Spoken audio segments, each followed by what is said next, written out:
अगर आप बैंक में अगर पैसा एफडी करके रखते हैं ना, तो आपके लिए लॉन्ग टर्म में लॉस इन्वेस्टमेंट या फिर रॉन्ग इन्वेस्टमेंट साबित हो सकता है। कैसे? क्योंकि आजकल इंडिया का इन्फ्लेशन रेट के बारे में हम सोचते नहीं इन्वेस्टमेंट करते टाइम पे। अगर इंडिया का इन्फ्लेशन रेट आज का अगर देखोगे तो 7.5% टू 8% इंडिया का इन्फ्लेशन रेट है। उसके साथ में अगर किसी बैंक में एफडी करते हो ना, ज़्यादातर बैंक 6 to 7% रिटर्न जनरेट करके देते हैं एफडी पर। लेकिन कुछ कुछ बैंक्स है जो 7% से भी ज़्यादा दे सकती है, लेकिन एवरेज अगर मानोगे तो 7% का रिटर्न है। वही अगर इंडिया का इन्फ्लेशन रेट 7.5 to 8% है, अगर आपका रिटर्न लॉन्ग टाइम में या फिर 1-2 साल के लिए भी अगर इन्वेस्ट करते हैं ना, आपको बैंक से 8% का रिटर्न अगर जनरेट हो रहा है और इंडिया का इन्फ्लेशन भी 8% है, तो आपका प्रॉफिट करके कुछ फ़ायदा नहीं होगा। आपका जो वैल्यू आ जाए ना 10 साल के बाद भी वही रहेगा। 2 साल करो या 10 साल इन्वेस्टमेंट करो, वही वैल्यू रहेगा।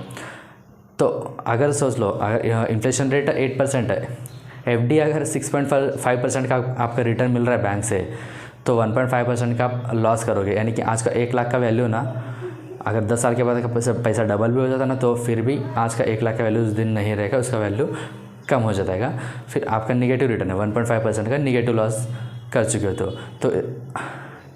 तो इससे अच्छा कि इन्वेस्टमेंट क्या करें। बैंक एफडी तो सही ऑप्शन नहीं है, लॉन्ग टर्म में रिटर्न जनरेट नहीं कर सकते। इसके लिए एक ऑप्शन है जो बेस्ट है, रियल इस्टेट। अगर रियल इस्टेट में इन्वेस्ट करते हो तो लॉन्ग टर्म में डेफिनेटली आप अच्छे रिटर्न जनरेट कर सकते हैं। क्योंकि रियल इस्टेट में अगर लैंड पे इन्वेस्ट करते हो ना, कंस्ट्रक्शन पे नहीं, लैंड पे अगर इन्वेस्ट करते हो, लॉन्ग टर्म में उसका वैल्यू बढ़ते जाता है, तो ऑब्वियसली आप रिटर्न जनरेट कर सकते हैं। और नेक्स्ट ऑप्शन है, या फिर डायरेक्ट आप उतना पैसा नहीं है रियल इस्टेट में इन्वेस्ट करने के लिए, तो आप स्टॉक्स में इन्वेस्ट कर सकते हैं। किसी ब्लू चिप कंपनीज, यानी मार्केट में पहले मल्टीबैगर रह चुके और प्रेजेंट अच्छा परफॉर्म कर रहे लार्ज कैप कंपनीज़ है, उसे हम ब्लू चिप कंपनीज़ बोलते हैं। उस कंपनी में आप लॉन्ग टाइम के लिए इन्वेस्ट कर सकते हैं।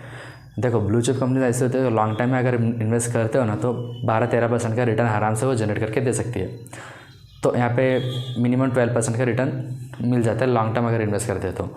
अगर नेक्स्ट ऑप्शन है, पावर ऑफ कंपाउंडिंग का भी बेनिफिट आपको लेना है और रेगुलरली आपको एक सिस्टमेटिक इन्वेस्ट करना है। एवरी मंथ हम 1000 रुपये भी इन्वेस्ट कर सकते हैं। तो एवरी मंथ अगर करोगे लॉन्ग टर्म के लिए, तो आपको बेस्ट ऑप्शन है म्यूचुअल फंड। म्यूचुअल फंड में लॉन्ग टर्म के लिए अगर आप इन्वेस्ट करते हो ना, तो बेस्ट रिटर्न जनरेट कर सकते हैं पावर ऑफ कंपाउंडिंग के थ्रू।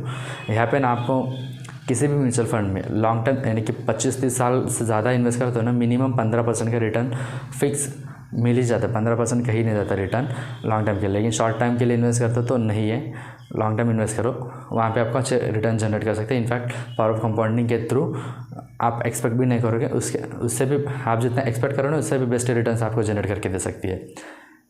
तो इसके हम पावर ऑफ कंपाउंडिंग के बारे में लास्ट वीडियो में डिस्कस कर चुके हैं।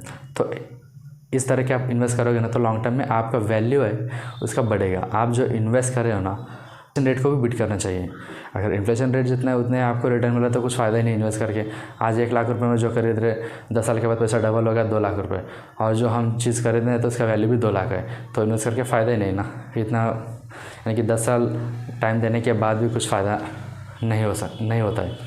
इसलिए इंडिया का बेस्ट, देखिए इंडिया का इन्फ्लेशन रेट को बीट करके अगर रिटर्न जनरेट करते हैं ना, तो आप वहाँ पे कुछ पैसा बना सकते हैं लॉन्ग टर्म में। Thanks for watching this video and please do subscribe. Next video में स्टॉक्स में किस तरह से इन्वेस्ट कर सकते हैं ना, उसके बारे में हम बात करने वाले हैं। फंडामेंटल एनालिसिस क्या होता है, टेक्निकल एनालिसिस क्या है, इसके बारे में डिटेल में डिस्कस करने वाले हैं। इसके like and please do share this video. Thank you.